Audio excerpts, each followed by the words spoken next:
नमस्कार, मैं हूँ ऋषिराज पाठक और आप देख रहे हैं ऋषिराज उवाच। आज मैं आपके समक्ष मेरे पूज्य पिता श्री नारायण पाठक जी की रचना नारायण रचनावली के तृतीय खंड श्री कृष्ण ब्रजहोली लीला एवं सुदामा चरित से प्रस्तुत कर रहा हूँ एक भजन, और इस भजन का शीर्षक है अलबेलो ठाकुर। यह भजन भगवान श्री कृष्ण के निर्गुण एवं सगुण, निराकार एवं साकार रूपों की व्याख्या के लिए प्रस्तुत है। इसमें बहुत ही सुंदर भाव प्रस्तुत हुआ है कि भगवान श्री कृष्ण वस्तुतः निर्गुण निराकार होते हुए भी सगुण और साकार रूप में कितनी सुंदर लीलाएं हम सबके लिए प्रस्तुत कर रहे हैं, प्रकट कर रहे हैं। तो यह दोनों जो ध्रुव हैं, निर्गुण और सगुण के, निराकार और साकार के, इन दोनों ध्रुवों के मध्य एक सुंदरतम रेखा खींचता हुआ एक सुंदर भजन है, प्रस्तुत है आपके समक्ष अलबेलो ठाकुर। अलबेलो ठाकुर, अलबेलो ठाकुर, कान्हा सोना है संसार में। अलबेलो ठाकुर, कान्हा सोना है संसार में। वेदन माही ब्रह्म बतायो, जन्म मरण ते न्यारो। वेदन माही ब्रह्म बतायो, जन्म मरण ते न्यारो। अंदर बाहर ज्योति स्वरूपा, सकल विश्व उजियारो। अंदर बाहर ज्योति स्वरूपा, सकल विश्व उजियारो। वो ही मथुरा में जन्म्यो भादों की अंधियार में। वो ही मथुरा में जन्म्यो भादों की अंधियार में। अलबेलो ठाकुर, कान्हा सोना है संसार में। इस संसार में कान्हा जैसा कोई अलबेलो ठाकुर नहीं है। भगवान श्री कृष्ण जो हैं वो निराले हैं। वेदों में उनके विषय में कहा गया है कि वे जन्म और मृत्यु से परे हैं, वे अनादि निधन हैं, निर्विकार रूप हैं। उनका न तो जन्म होता, वे अनादि हैं, और न उनका मरण हो सकता, क्योंकि वे अनंत हैं। सच्चिदानंदा अनंता द्वयम ब्रह्म रूप हैं वे, और अंदर और बाहर ज्योतिष स्वरूप हैं, और संपूर्ण विश्व को अपनी आभामय दीप्ति से, ज्योति से प्रकाशित करते रहते हैं। और ऐसे जो निर्गुण तत्व के रूप में भगवान श्री कृष्ण हैं, उन्होंने भाद्रपद मास की अंधेरी रात में जन्म लिया है। तो यह उनका जो सगुण लीला रूप है वह मुखरित हुआ। अगला चरण कुछ इस प्रकार है। नाम रूप गुण रंग रेख बिन, घट घट बीच समायो। नाम रूप गुण रंग रेख बिन, घट घट बीच समायो। कर कर यत्न योगेश्वर थाके, फिरऊ ध्यानन आयो। कर कर यत्न योगेश्वर थाके, फिरऊ ध्यानन आयो। वो ही ब्रज गोदी यशोदा की खेले साकार में।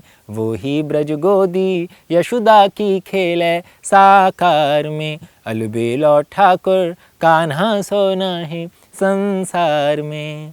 कि वह जो निर्गुण तत्व है वह नाम, रूप, गुण, रंग और रेखा से परे है, और सर्वांतर्यामी है, हर घट के बीच समाया हुआ है, घट घट वासी है। और बड़े बड़े योगेश्वर प्रयत्न करके थक जाते हैं, तब भी ध्यान में उनका दर्शन नहीं होता। और ऐसे जो दुर्लभ तत्व के रूप में भगवान श्री कृष्ण हैं, वे यशोदा माता की गोदी में साकार रूप में खेल रहे हैं। यही उनका अलबेला होना है। अगला चरण उनकी वक्रता को, उनके सौंदर्य के टेढ़ेपन को सूचित करता है, और बहुत ही विशिष्ट सौंदर्य इसमें वर्णित हुआ है। उनके संपूर्ण व्यक्तित्व के टेढ़ेपन का, वक्रता का इसमें चित्रण है। टेढ़ो ही नाम टेढ़ी ही चितवन, टेढ़ो ही होवे ठाड़ो। टेढ़ो ही नाम टेढ़ी ही चितवन, टेढ़ो ही होवे ठाड़ो। टेढ़ो ही मुकुट पीताम्बर मुरली, ले उर बैठो आड़ो। टेढ़ो ही मुकुट पीताम्बर मुरली, ले उर बैठो आड़ो। वो ही होए सूधो, वो ही होए सूधो यशोदा के डंडा की मार में। वो ही होए सूधो यशोदा के डंडा की मार में। अलबेलो ठाकुर, कान्हा सोना है संसार में। भगवान श्री कृष्ण का नाम कैसा है? कृष्ण।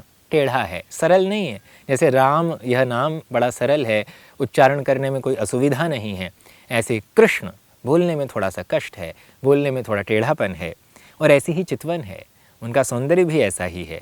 और जब खड़े होते हैं तो टेढ़े खड़े होते हैं। एक संस्कृत का शब्द है लाकृति ही, वह भगवान श्री कृष्ण के सौंदर्य को बताता है। लरी के समान है आकृति जिसकी, वह लाकृति भगवान श्री कृष्ण का रूप है। लरी जो है एक वर्ण है, एक अक्षर है, एक सिलेबल है संस्कृत का।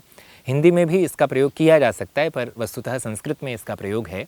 और जब भगवान श्री कृष्ण बांसुरी बजाने की अवस्था में खड़े होते हैं, एक पैर पर दूसरे पैर को एक विशेष अवस्था में रखते हुए जब बांसुरी बजाते हैं तो उनकी अवस्था लरी अक्षर के समान हो जाती है।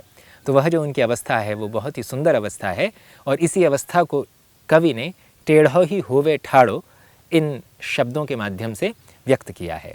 उनका मुकुट भी टेढ़ा, उनका पीताम्बर भी टेढ़ा, उनकी मुरली भी टेढ़ी, और वे अपने हमारे हृदय में भी ऐसे आड़े तिरछे बैठे हुए हैं। किंतु ऐसे टेढ़े व्यक्तित्व वाले जो श्री कृष्ण हैं, वे अपनी यशोदा माता जी के डंडे की मार से तुरंत सीधे हो जाते हैं। तो यह जो भावचित्र है बहुत ही सुंदर है, और यह भगवान श्री कृष्ण के अलबेले व्यक्तित्व को सूचित करता है। अगला चरण है सबको आज्ञा माही चलावे सकल विश्व को ठाकर। सबको आज्ञा माही चलावे सकल विश्व को ठाकर।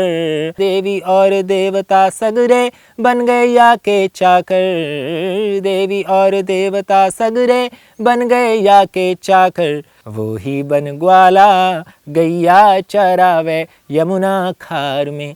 वो ही बन ग्वाला गैया चरावे यमुना खार में। अलबेला ठाकुर कान्हा सोना है संसार में। वह परब्रह्म स्वरूप परमात्मा संपूर्ण देवी देवताओं को अपनी आज्ञा के नीचे चलाते हैं।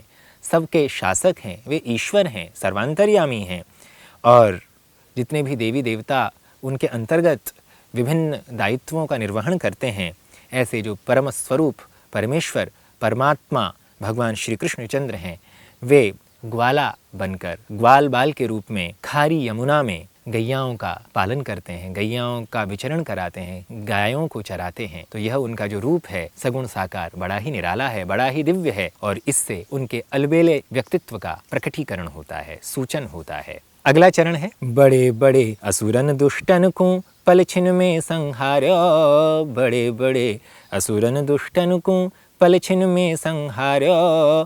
कंसासुर शिशुपाल पछारे नागनाथ कर डार्यो। कंसासुर शिशुपाल पछारे नागनाथ कर डार्यो। वो ही पिट जावे, वो ही पिट जावे ग्वालन संग खेलत खिलवार में। वो ही पिट जावे ग्वालन संग खेलत खिलवार में।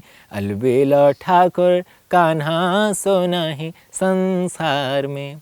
इसका भाव है कि जो बड़े बड़े दुष्टों को, असुरों का संहार कर देता है, जिसने कंस शिशुपाल जैसे दुष्टों का, राक्षसों का वध किया, ऐसा वह जो श्री कृष्ण है, वह जो दिव्य स्वरूप परमात्मा है, वो अपने ग्वाल बाल सखाओं के साथ खेलते समय उनसे ही पिट जाते हैं।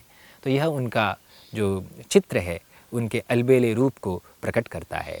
और इस भजन का अंतिम चरण है कुछ इस प्रकार।